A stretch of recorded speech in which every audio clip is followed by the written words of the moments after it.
Et ciao là-dedans, c'est Léo. J'espère que vous allez bien là derrière votre écran, hein. Donc ça faisait un bout de temps que je n'étais pas revenu vers vous, vers la communauté des personnes qui me suivent à travers Facebook et d'autres médias. Et donc voilà, j'avais besoin de ce temps pour clarifier, structurer mes pensées. Et là, j'ai vraiment de nouveau cet enthousiasme, cette envie de partager avec vous, de vous revenir avec mon expérience du terrain, le terrain de l'accompagnement, le terrain du vivant, le terrain de la vie, de c'est quoi incarner des valeurs, c'est quoi ces notions, c'est quoi ces notions de l'abstrait, du monde qui ne se voit pas. Pour les personnes qui me suivent, vous savez de quoi je parle, le monde qui ne se voit pas. Et pour ceux qui ne me connaissent pas, bah, voilà, je t'invite à être attentif et à peut-être visionner d'autres capsules ou à te tenir au courant des capsules à venir. Alors, j'ai envie de partager cette expérience donc de terrain. Encore une fois, je ne prétends qu'une vérité. J'essaie d'être le plus fidèle avec des mots, c'est tout ce que j'ai là, pour partager ce que je constate.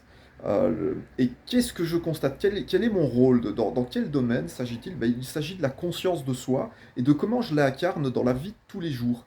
Euh, pour être en paix en moi et de vivre cette paix, de pouvoir la partager avec les autres, même, on va dire, et surtout, là où auparavant, je ne me sentais pas libre, là où auparavant j'avais une réaction émotionnelle vive qui m'empêchait d'être serein.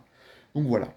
Alors, il sera question de partager autour des notions de culpabilité, de peur, d'angoisse, de stress, de ce qui amène au burn-out, à la dépression, de ce qui évite tout ça, de ce qui permet de libérer, de se libérer à l'intérieur, de se sentir vraiment serein, des freins qui sont les nôtres, qui sont essentiellement culturels au niveau de croyances existentielles, surtout des croyances existentielles infantiles que l'on traîne jusqu'à l'âge adulte.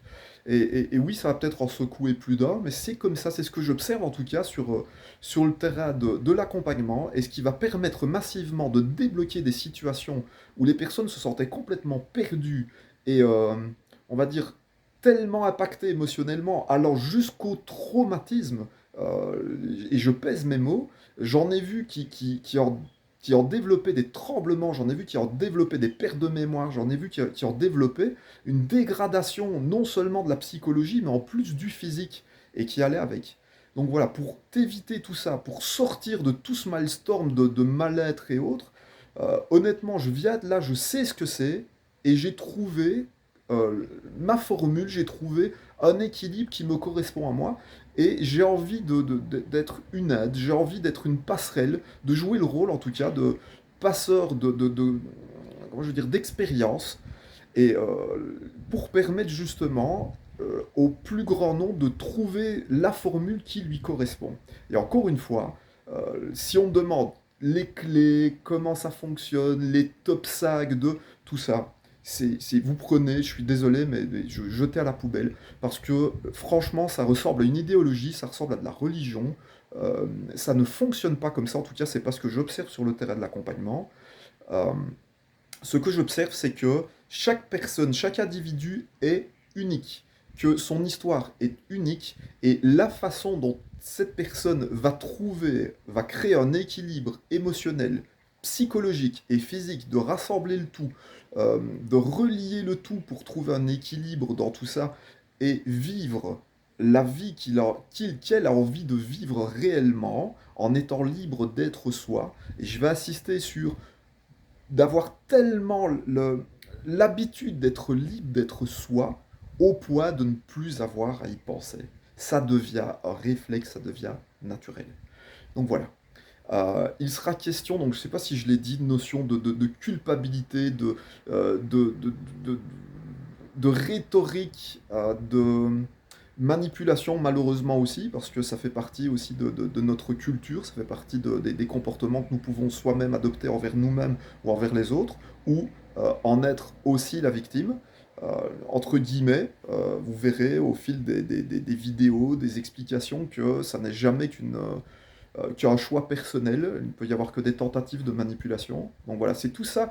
J'ai envie de vous partager tout ce que j'ai découvert, tout ce que j'observe, tous les mécanismes pérennes et qui offrent des solutions dans le respect du vivant, de l'être et d'un point de vue communautaire, surtout.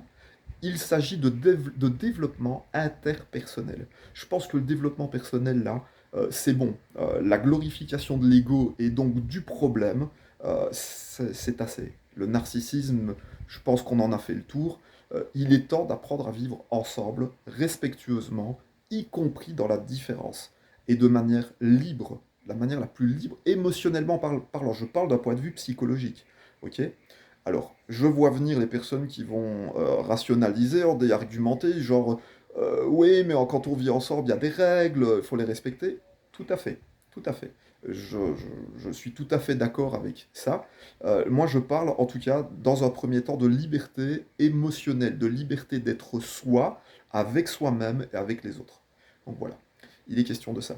Le cadre étant fixé, je vous donne rendez-vous d'ici peu pour des vidéos concernant voilà, mon expérience. Et pour ceux que ça intéresse, tant mieux. Et ceux que ça intéresse pas, tant mieux. Voilà. À bien bien vite. Ciao